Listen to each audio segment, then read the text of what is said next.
2008 წლის შემდეგ 2009-ში ჩვენ გავიწყეთ თბილისის გარშემო თავდაცვითი ნაგებობების შენება. ყველგან თბილისის გარშემო სიმაღლეზე ჩვენ გავაკეთეთ ბეტონის ბუნკერები და თბილისი დღეს კარგად არის დაცული ამ ბეტონის ბუნკერებიდან და ჩილოეთთან შეტევა თბილისზე არის ძალიან გართულებული, განსხვავებით 2008 წლიდან.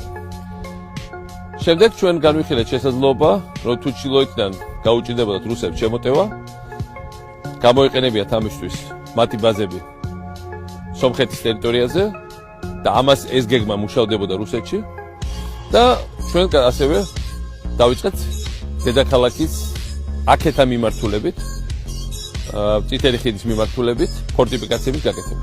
ამ ფორტიფიკაციების 70% დამთავრებულია, ეს არის ანტისატეხო თხრილი, რომელსაც უყურებ 25 კილომეტრი ავაშენეთ აქ და დარჩენილი არის სულ რამდენიმე კილომეტრი. ასევე რამდენიმე საფორტიფიკაციო ნაგებობა გაკეთდა თბილისის გარშემო. მე ვესაუბრე გენშტაბის ოფიცრებს და მათ თქვეს, რომ მთავრობაში მათ აუხსნეს, რომ ამ ნაგებობების მშენებლობით ჩვენ ვაღიზიანებთ და პროვოკაციას უწყობთ რუსებს. მინდა ვთქვა, რომ ჩვენ მათ გამოვიწვევთ თუ ვიქნებით დაუცველები. ყოველი ასეთი ფორტიფიკაცია ანელებს და დიდი ხნით ურთულებს საქართველოს ტერს ყოველგვარ შემდგომ შეტევით ოპერაციებს. ამას ჩვენ გამოვიყენეთ უცხოელი ინჟინრებით, ძალიან ბევრი მუშაობთ, ძალიან ბევრი ენერგია ჩავახსოვეთ. პრაქტიკულად დღეს არსებული ნაგებობები და კიდევ ერთხელ ეს აღარ არის საიდუმლო, იმიტომ რუსებმა ეს იციან.